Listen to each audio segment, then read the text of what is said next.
From the Fantasy Armchair, it is the Fantasy TyRant. Hey there, fellow fantasy football freaks. Welcome back to the Fantasy Armchair. Man, it's already been a wild week 3, hasn't it? And things are just going to get crazier. This is the week where we really get to see how things are going, and where good fantasy managers have to start making big boy and big girl moves. If you're 0-2, don't worry. Let me help you turn things around and crush your league. Leave any questions you have in the comments, and I'll try my damnedest to answer them. But if you want guaranteed answers any time of day, check out my Patreon right down there in the description. Also, we need more likes on these videos, alright? More likes, get to 10% likes, alright? And we need more subscriptions. Gotta get 300 by the end of the month, and then I'll do something great for you in October. We're pretty close, we need like 30 or so. So, if you look down there and it's not saying 300, go ahead and hit subscribe if you haven't. And get us closer to that goal. You're gonna love what happens if we do. Well, let's cut that crap and get to the reason you're here. The show that put me on the map. It's time for Benches and Bumps. Benches and Bumps. Benches and Bumps. First up, my running back bump of the week is none other than Saquon Barkley. Yeah, it's surreal having to talk about him as a bump, but that's where we are this season. Yeah, I was freaking out about him last season, and I'm still freaking out a bit, because he's not going to be that RB1 anymore. I think he's a solid RB2 now, but he could be an RB1 in some matchups, like the one that he's got this week against the Dirt Pigeons of Atlanta. The Giants are going to take the bubble wrap off Saquon and let him free. And what better defense to let him loose on than those dirty birdies? They let Sanders and Gainwell run all over them in week 1. And even Leonard Fournette had a serviceable game against them in week 2. This all sets up for a huge day for Saquon, and he definitely needs one to boost his confidence. If he has anything but a stellar game here, I'm putting him on the trading block. I think he's going to have a killer game though. He's been given more snaps, more touches, more opportunities each week. And this week, I think he returns to his normal rotation to fuck shit up.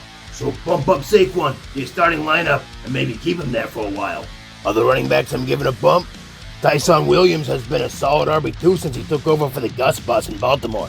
And this week, he gets a Lions D that made Eli Mitchell look good enough to fool us all into thinking we should blow our fab or top waiver priority on him.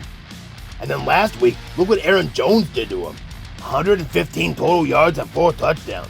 Holy horsecock. The purring kittens of Detroit will be chasing Williams around all day like he's a light from a laser pointer, because they'll never catch him. They give up the second most fantasy points to opposing running backs, and I think they could overtake that top spot after this week, with Tyson and Lamar running the ball down the collective throat. Get a piece of this action and bump Williams up this week. My little baby boy Chase Edmonds has been disrespected by Cliff Kingsbury for the last time. This matchup is just too good. I called him a bump last week, and he did fine, so I'm going to go to the well again. And he should do better this week against those other purring kitty cats of Jacksonville. He's been held back by Coach Kingsbury a little bit, but that doesn't scare me from this killer matchup. I think Chase Edmonds forces Cliff Kingsbury's hand this week to give him more work. He plays better than Connor, but he's given less carries. I don't get it. Cliff Kingsbury's lack of insight on his running backs does scare me a little, but Edmonds has the ability to let his production do the talking and dictate his use. If Cliffy doesn't figure out who his bell cow back is this week, fine, I'll tap out. I just can't imagine a guy with that talent won't get the proper amount of run against such a weak run D, so bump him up with caution. Couple of sleepers here for you. The Eagles have a juicy matchup against the fantasy fiesta that is the Dallas D. Sanders will get his, but I think Gainwell does too. Both of these backs could have solid RB2 days, or better. Start Sanders at RB2 and Gainwell in the flex. I wouldn't start both of them simultaneously if I had them both, but if you had one or the other, start them. Just don't be afraid to start Gainwell. You could have a big week and then start taking Sanders' job. Speaking of up-and-coming running back stars taking the job away from their current starter, Javonte Williams could see a bit more work this week. I like both him and Gordon in a matchup against the pathetic Jets D that has about as much run-stopping power as an anemic gopher. Sorry, couldn't find a picture to fit this time. But you get the point. Great matchup this week, and this could be the game that Williams takes over. Don't miss out. Fire him up. As for the running backs I'm looking to bench, Antonio Gibson could be a star.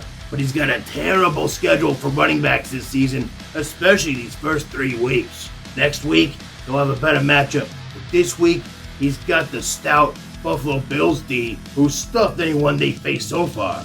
He even made us worry about Najee Harris for a moment. And I think Gibson has another bad game this week. Now, if you're not a Gibson owner, and he does have another bad game, he's going to become a bargain basement trade option in week 4. So watch him fail, and then pick him up before his get-right game against the Falcons next week. If you are a Gibson owner, keep him, be patient. But this week, against that Bills defense, if you've got other options, it's better to keep Gibson on your bench. Other running backs I'm benching. Singletary might lose his starting running back job to Zach Moss at some point over the next few weeks. And this week, in this matchup against Washington, well, it's not going to make the case any better for him. Both backs will struggle this week. The football team has given up the 6th fewest fantasy points to opposing running backs, and neither running back stands to gain much ground in this RB battle. It's a no-brainer. Keep them both on your bench. And until we see a reason to trust James Robinson, he's matchup-based at best. And this week, they face an underrated run D in the Cardinals. They're giving up the 11th fewest fantasy points to running backs, so not a good matchup. The benchings will continue until the numbers improve, so put J-Rob, once again, on your bench. Eli Mitchell's on bust alert this week. Hell, he may be a last-second bench to Sermon. Even if he starts, there's no guarantee that he gets a full decent workload. This is Coach Shanahan we're talking about, and this season, Shanahanigans are in full effect, especially in the Niners run game. Could he have a monster day? Sure. They are at home and utilize the run game to perfection when they have healthy backs. But that second point is the operative one. Who's healthy and who's going to get all the carries? It isn't certain that it's Eli, so start him if you need, but beware. Let's move on to the wide receivers, and my wide receiver bump of the week is A.J. Brown. Now for the past 2 weeks, he's faced 2 very underrated defense in the Seahawks and the Cards. Yeah, Tannehill's been on his back most of this season with that terrible O-line letting defenders through like they're a bunch of fucking maitre d's. But against the Colts in the divisional matchup, I think the Titans are going to stick with their studs. Brown, Henry, Julio, they're all going to have their usual games. And the Colts D are giving up the 6th most fantasy points to wide receivers. Julio finally had a good game, and I'm sure that made everyone happy. But this week, I think they're going back to their homegrown stud. He averaged about 17 points per game in PPR last season. But this year, he's only getting just over 10 points a game. That's a big drop. But I think it regresses to the mean as the season goes on, and I think this game is the get-right game for A.J. Brown. And this week, against the Colts, I think he's going to get some help in that pursuit. So bump him up. Other wide receivers I'm bumping up. Mike Williams has been a revelation this season, and I don't see that stopping this week as he goes up against the Chiefs. Kansas City D will be focused on Keenan Allen, and I think that he's going to open up things for Williams in a game that there is certain to be a lot of scoring in. Believe it or not, Mike Williams is a top 5 wide receiver so far this season, and I think he'll be good for right around 20 fantasy points or more once again this week. If you need to keep asking whether or not to start Williams, maybe you need another hobby. Try stamp collecting. Maybe that's more your pace. Otherwise, bump up Williams and stamp a big W on your week. I'm genuinely surprised by all the fear around starting Odell Beckham Jr. this week. Yeah, he's banged up still, but who the hell else is going to be catching passes from Baker this week? It's him, and maybe Austin Hooper, and then a bunch of unknown Jamokes. So instead of trying to figure out which Jamoke it'll be, take a shot on OBJ. You drafted him, this is the time to use him. So what are you waiting for? A better matchup? In reality, Chicago's better against the run than the pass this season. They're actually giving up the 4th most fantasy points to wide receivers. So again, it's time to take the plastic off this player and let him do his thing. I doubt you'll be disappointed. Give him a big old bump. Some sleepers here for you. Last week, if you didn't see the game, you would have missed Jalen Reagor catching a would-be touchdown pass from Hurts, which would have made his week 2 seem a lot better. I think the Jalen connection is still a thing. Devontae Smith is great too, but I don't think Reagor is going to go away in this offense. I see everyone getting some in this game against the fantasy fiesta of Dallas. If you have Reagor and are dealing with bad matchups for your wide receivers this week, you could do worse than give him a start. And I doubt you'll find any analyst calling Brandon Ayuk a sleeper this week, but that's no reason to be afraid. It appears that his hammy is fully healed, and he'll be unleashed this week. Coach Shanahan has pretty much told us that Ayuk will be getting his starting job back. So if this is the week, fire him up. It's a bold move, but could be well worth the risk. High risk, high reward here, but if you need a desperation play to win your week, give Ayuk a shot. He might surprise you. Call me crazy, but I'm scared of Scary Terry this week. I had him as a bump last week, and that paid off. But this week, he has to travel to Buffalo to face a Bills D that's been as impenetrable to wide receivers as a supermodel's vajay is the neck-bearded incels. Tre'Davious White will be shadowing McLaurin all game, and that's not good for the scary one. The Bills D ranks top 10 in keeping wide receivers from scoring. On the road, windy weather, stout D, going to be shadowed by a shutdown corner all game? No thanks. Now you might feel like you have to start him, but don't be surprised if he takes a shit in your cereal on Sunday. If you've got better options, give him the start and leave Scary Terry on your bench. Other wide receivers I'm putting on the pine. You might have to start Evans against the Rams this week, but honestly, if you can avoid it, I would. You might be attracted to the prospect of no AB and his targets and production going to Evans, but in this game, those points won't translate. Evans will be shadowed by Jalen Ramsey. Want to know how Evans fared against Ramsey last season? 5 catches, 49 yards, no touchdowns. Yeesh, I'll pass. Don't sit him if you don't have any decent alternatives, but if you do, use him and put Evans on your bench. Cortland Sutton's shown that he's back and fully healthy. That's good news for Sutton owners, not so good for Tim Patrick owners. I don't think he's going to go away in this offense, but this week they get the Jets, who are so terrible against the run, no one needs to pass against them. They actually defend the pass better than they do the run, and they defend the run so terribly that you may as well just run on them all day. I think we see a lot more from Gordon and Williams than we do Sutton and Patrick. Too many mouths to feed in a game that doesn't warrant a lot of feeding. Keep him around just in case, but until there's a reason for us to doubt Sutton's hold on the top spot in the Denver passing game, I think you're going to have to leave Tim Patrick on your bench. Bust alert. Marquise Brown has been flirting with Studley numbers this season, and you may think, hey, he's got Detroit this week, so it's a must start, right? Wrong. The Lions are going to get gashed in the run game, and I don't think Lamar Jackson will even need to throw it very much. This may seem like a good game to you, but you'd be surprised to know that the Lions are stronger against the pass than the run. They're giving up the 14th fewest fantasy points to wide receivers, and that's against the Niners studs and the Packers. Sneaky good against the pass, but that may just be because they're so bad against the run that teams don't even need a pass on them. You may still want to start him, but don't be shocked if he puts up a dud. And for the QBs I'm bumping this week, I'm giving my biggest bump to Justin Herbert. I know a lot of you are thinking, well, what about Hurts? Hey, you know who else I'm not talking about? I'm not talking about Mahomes. I'm not talking about Josh Allen or Murray or Jackson. You know why?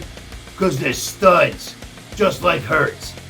Alright? Start him, set him, and forget him.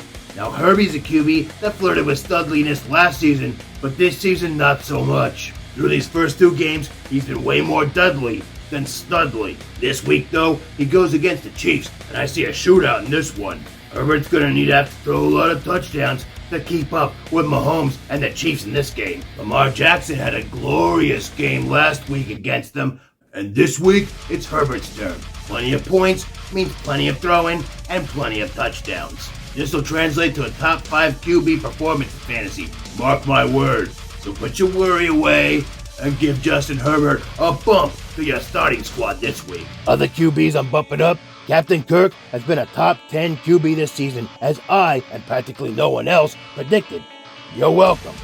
And this week, he's at home against the Seahawks D that can be tough, but much less so on the road. With the trio of Thielen, Jefferson, and now KJ Osborne, there's plenty of firepower there for the Vikings, and Cousins will likely light them all up against the Rainy City Bitch Pigeons. Jonah's got a great D, and he lit them up too. Dude is on fire, and this defense can be had through the air, so I'm giving Kirk the bump this week. On paper, this matchup for Stafford doesn't look so great, but here's the thing, the Bucs are actually vulnerable to the pass. They're a titanium wall against running backs, and that forces teams to have to throw. And throw Stafford will, with Cobb, Woods, Higbee, hell, maybe even Van Jefferson. But let's face it, mostly Cup, right? Stafford's made this kid a superstar. Anyway, regardless of who he throws to, he's gonna be in a QB duel with TB12, and you know Brady ain't backing down. Sneaky play here, but I say do it, and look like a fucking genius. Pump Stafford up to your starting squad this week. Couple of sleepers here. Okay, yeah, I know I told you all that Danny Dimes is the new Blake Bortles. He sucks a big bag of dicks, but garbage time makes him a stud. And this week, he gets to feast at home on some dirty birdies as that useless Swiss cheese D of Atlanta comes to town. So yeah, this week, and maybe only this week, I'll let Danny Dimes borrow my team to victory. I don't normally go back on things they say, so this is pretty big. Of course, because I said that, he's gonna put up a dud, right? Just watch. Justin Fields didn't play so well last week in relief of Dalton, and yeah, he's still got some kinks to work out of his game, but his rushing ability makes up for the growing pains. This week, though, he's gonna get the Browns D, who are giving up the third most fantasy points to QBs. Yeah, they had Mahomes in week 1, but in week 2, Tyrant Taylor and Davis Mills combined for over 23 fantasy points. Justin could have a field day out there. Dad puns aside, I think he can be a sneaky good play this week. Now for the benches, on my top bench at QB this week is Joe Burrow. He and Jamar Chase have a very special connection, and that's going to be a thing for years to come. His other main man, Higgins, isn't starting this week though. And this week, they get a Steelers D, who for some reason can be manhandled by Derek Carr and the Raiders. But against divisional opponents and pretty much everyone else, that ain't happening. This is the immovable object. And at this point, the Bengals offense isn't exactly an unstoppable force. Not yet anyway. There's no way the new steel curtain lets Burrow embarrass them. They're no joke. And they'll be seeing their injured pieces coming back this week, like Bush and Watt and Hayden. So do yourself a solid and put Burrow on your bench. Other QBs I'm benching. Speaking of Carr, yeah, this season he's playing like Peyton Manning with guy liner. And don't tell me he doesn't wear guy liner. That's bullshit. He'd have to shove my fucking finger in his eye to prove to me that he doesn't. Look at him. That's guy liner. Anyway, so he's played well, but this week he gets the stout Miami D. And I feel like this game is just going to be an ugly, grinded out, defensive slogfest. This doesn't say much for Carr's fantasy production this week. So, even though he's been better this season, I still say this week against the Finns, you better leave Captain Guyliner on your bench. In week 1, we saw famous Jameis, and in week 2, we saw heinous Jameis. But what about week 3? If you checked out my new streaming show Mixed Notes, you'll know that this week I predict heinous Jameis once again. Winston travels to New England to face a killer Pats D, who's the third best defense at stopping opposing QBs for fantasy purposes. Jameis will be strictly matchup based this season, and he's got a bad matchup, so you do the math. And leave the heinous one on your bench. Bust alert. Ryan Tannehill has been terrible this season, but this week he faces a better matchup against the Colts. Sorry, still not starting him. Henry, Brown, and Jones will get the usual work, but fumbles, interceptions, sacks, that's all going to keep Tannehill from having a big day himself. No, I wouldn't say the Colts are a shutdown defense, but they have had to contend with studs like Stafford and Wilson so far this season. Tannehill is not on the same level, and he'll be dealt with as the Colts penetrate that porous O-line like it's a virgin on prom night. Until I see a good game from Tannehill, I'm not starting him. And finally, the tight ends. And my tight end bump of the week is going to Kyle Pitts. A lot of you have been asking if you should give up on Pitts and bench him or trade him or something. Are you crazy? Hell to the no, you're not giving up on him. He's still just gelling with that offense, but we've already seen some moves that make us excited about him. And that breakout is a-coming. And why not start it this week against the Giants' bottom 5 defense against tight ends? So bump Kyle up to your starting lineup or it's going to be the pits for you. Sorry, I'll show myself out. Other tight ends I'm looking to bump, Dallas Goedert faces off against his namesake as the Dallas Cowboys host the Eagles in a divisional matchup. So you know what that means. Fantasy Fiesta, and everyone's invited, even the tight ends. Goddard has put any doubts about him being the man over Ertz to rest, and he'll get his chance to shine even brighter this week against the Cowboys' bottom 5 defense against the tight end position. Dallas is going to do Dallas this week, and no, this isn't some Inception bullshit. Just saying it's a good week to give Goddard a bump into your starting lineup. Austin Hooper will be the only pass catcher of note in the Browns' offense other than a fragile and hobbled OBJ. They face the Bears this week, and no, it isn't an ideal matchup, but one thing that matters more than the matchup is opportunity, and Austin Hooper will get plenty of that. So we're hanging with Mr. Hooper this week. No, he hasn't impressed anyone since being on the Browns, but this setup couldn't be any better. If he doesn't do it here, drop him. But I think he gets a few passes and a touchdown. About 12 to 15 fantasy points for the guy, so bump him up. My one sleeper tight end for this week is Evan Ingram. Yeah, it's a risk, but that's what a sleeper should be. The Giants have been waiting for Ingram to get back with the squad, and this is the week it happens. So many of you would be tempted to hold him back and see how he does, but the Giants need all the help they can get, and I think they get Ingram back in the rotation from the get-go. So if you need a desperate lottery ticket at tight end, look no further than Ingram. That's it for the bumps. But what about some tight ends I'm looking to bench? Yeah, I'm looking at you, Mike Gesicki. Go Sagan week 1, 7 points in week 2. Now he has been facing some tough defenses in this first half of the season, including this week against a frightening Raiders pass rush. I don't really like Gesicki this season, or at least as long as Tua's out. The Raiders are the 6th best defense when it comes to stopping opposing tight ends, and Miami's on the road and traveling across country. This all adds up to one thing: leave Mike Gesicki on the bench. Other tight ends I'm benching? Both Pats tight ends. Jonnu is the better one of the two, but this week I'm not using either. The Saints' D is no joke, and against the tight ends, they're particularly stout, boasting a top 10 squad against the position. And even in good matchups, these two have underproduced. Instead of being a dynamic duo like they wanted, Smith and Henry have basically limited each other's production. I gotta see some life from them before I start them, so this week I'm leaving them both on my bench. Jack Doyle, whose name, by the way, sounds like a protagonist in a Tom Clancy novel, is always a name we hear every season, but he never quite hits tight end 1 status. He's always in the conversation, and while other tight ends come and go like Mo Alley Cox and Trey Burton, he has somehow stayed around in that offense. He had a fine game last week, scoring double-digit fantasy points against the Rams, but this week he gets the Titans, who only do one good thing on defense, and that's defend against opposing tight ends. This isn't a week to start Agent Doyle, so leave him to fight neo-Nazis, or at the very least, put him on your bench. Logan Thomas is a guy I loved coming into the season, and he hasn't exactly blown it up. He hasn't shit the bed either, but something's got to give. Either he has a breakout performance or a breakdown performance, and this week he faces off against the Bills, so yeah, I'm leaning toward the latter, and if it's a bad one, he becomes a trade target in week 4, along with all the other Washington players it would seem. Start him, but don't expect the moon. So that's it for benches and bumps and some sleepers. But if you want some more sleepers, some deep dives, kickers, defenses that you want to stream, come see me Sunday morning for the Tinker Stinker Power Hour. That's 8:30 a.m. Pacific, 11:30 a.m. Eastern. Answering your questions, going over injury reports, everything you need to know to set your lineups for Sunday. Come see me. I'll take care of you. Thanks again for watching and supporting this awesome channel. Remember, 10% likes, so please give me a like if you enjoyed this. And don't forget to subscribe and hit the bell so you'll never miss an episode. This season is going to be huge, and you don't want to miss a thing. Share it with everyone in the damned world and have them subscribe too. Remember, we hit 300 subscribers before the end of the month, and I've got something awesome for you all in October. Anyway, good luck this week. Come see me Sunday for the Tinker Stinker Power Hour. Until then, I'm out. Peace.